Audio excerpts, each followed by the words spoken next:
개별적으로 사실관계를 파악을 하고 각각에 있어서의 방어 포인트를 찾는 게 매우 중요합니다. 징역형으로 처벌이 확정되면 또 이제 면허에 문제가 생겨서 이런 말씀 드려서 어떻게 들으실지 모르겠지만 돈 몇백 아낄 그런 상황이 아니거든요.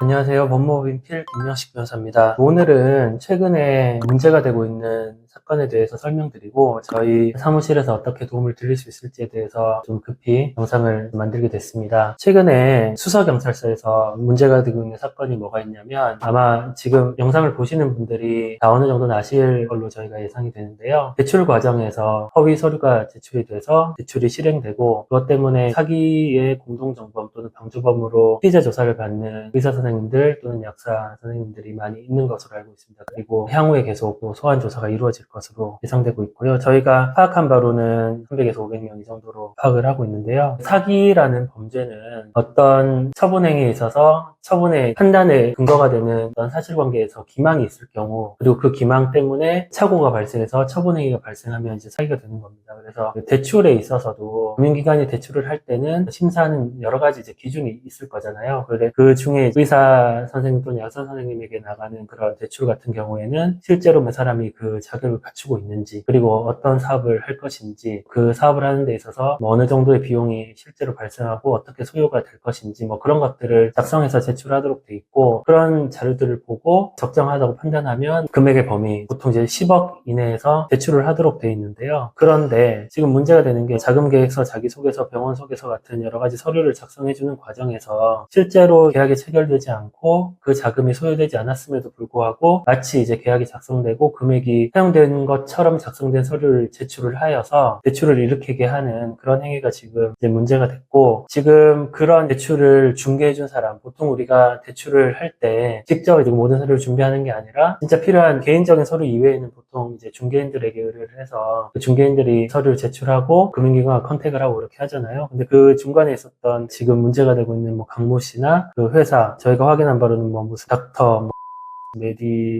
메디컬 이런 업체를 통해서 대출을 많이 받으셨는데 서류를 취합해서 금융기관과 컨택을 한 그 당사자는 당연히 실행행위를 했기 때문에 사기죄로 처벌이 되겠지만 그 과정에서 실제 대출 명의인으로 대출을 받으신 우리 의사 선생님들 또는 약사 선생님들도 당연히 실제로 본인 이름으로 대출을 받으셨고 그 과정에서 서류를 제출하셨고 거래관계를 만들기 위해서 자금 리치하거나 받거나 하는 그런 행동들이 있었기 때문에 이 대출 행위, 이 사기 행위에 있어서 행위 태양에 따라서 달라지겠지만 공동정범 또는 방조범으로 처벌을 받는 그런 경우가 이제 발생할 것으로 저희가 예상을 하고 있습니다. 그래서 이미 일부 선생님들은 피해자로 소환돼서 조사를 받으신 걸로 알고 있고 지금 입건 규모가 아까 말씀드린 것처럼 300에서 500명 이상 되고 있습니다. 저희가 여러분들을 인터뷰를 해보니까 참 안타까운 게 거래 외양을 만들기 위해서 대출 브로커, 중개인이 이제 요구하는 대로 이제 돈을 돌려받기로 하고 보내줬다가 실제로 이제 돈을 못 받는 경우도 굉장히 많더라고요. 그래서 금전적으로도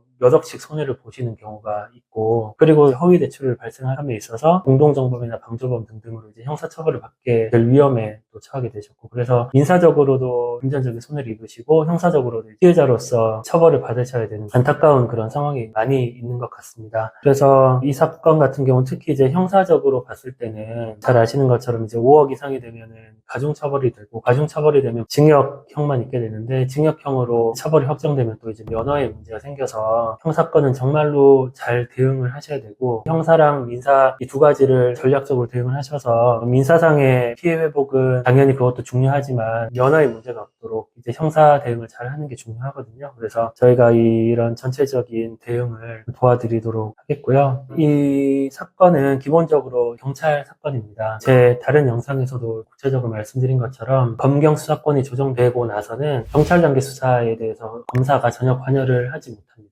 예전에는 검사의 수사 지휘라는 게 있어서 경찰 단계 수사에 대해서도 검사가 지휘를 하고 또 경찰이 묻기도 하고 지금은 경찰 단계 수사는 경찰이 최종적으로 송치하기 이전까지는 검사가 전혀 관여하지 못하기 때문에 경찰 단계 수사는 경찰이 책임지고 하는 거거든요. 그래서 경찰 출신 변호사들이 대응하는 게 당연히 효과적이고요. 경찰과에 대한 소통이라든지 그런 문화라든지 그런 것들 잘 알기 때문에 꼭 드리고 싶은 말씀이 저희가 여러분들이 인터뷰를 해보니까 사실관계가 다 달라요. 경찰은 기본적으로 피해자가 여러 명인 경우에는 다 동일하게 생각을 하고 그렇게 해야 수사가 편해지는데 실제로 대규모의 사건을 보면 사실관계가 동일하지 않거든요. 되거든요. 그래서 개별적으로 사실관계를 파악을 하고 각각에 있어서의 방어 포인트를 찾는 게 매우 중요합니다. 저희 사무실 같은 경우에는 한 분을 선임한다고 하더라도 그 변호사 한 명 한 명이 하는 게 아니라 다 팀을 이뤄서 대응을 하고 있기 때문에 저희는 한 사건 한 사건을 깊이 있게 사실관계를 파악을 하고 대응 방법을 찾습니다. 그래서 5명이 오시든 10명이 오시든 그 5명, 10명이 다 달라요. 사실관계가 다르고 인지하는 정도가 다르고 관여하는 정도가 다 다릅니다. 그래서 저희는 선생님들마다 사실관계를 다 파악을 하고 대응해야 되는 방법도 다 다르게 저희는 가이드를 드릴 예정이고요. 그리고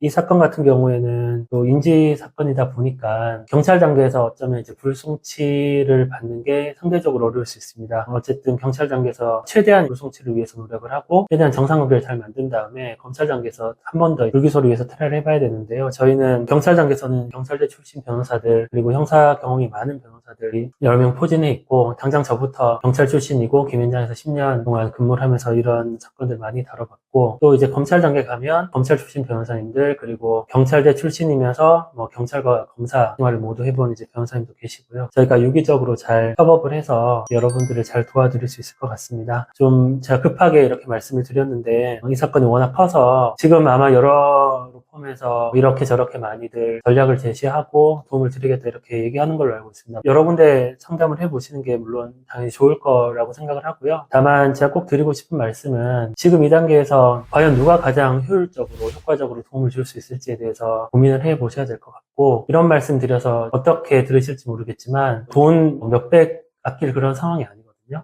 모든 역량을 다해서 대응을 할 수 있는 로펌이 어딘지 고민을 해보시고 저희는 하나의 사건을 깊이 있게 대응을 합니다. 광고비를 쓰는 펌도 아니고 저가 수임을 해서 대충 하는 펌도 아닙니다. 어느 정도의 비용을 받고 최선을 다해서 대응을 하는 펌이기 때문에 연락을 주시면 저희가 최대한 이익이 되는 방향으로 잘 대응해 드리도록 하겠습니다. 아무쪼록 지금 많이 여러 가지로 힘드실 텐데 저희가 큰 도움이 될 수 있도록 하도록 하겠습니다. 감사합니다.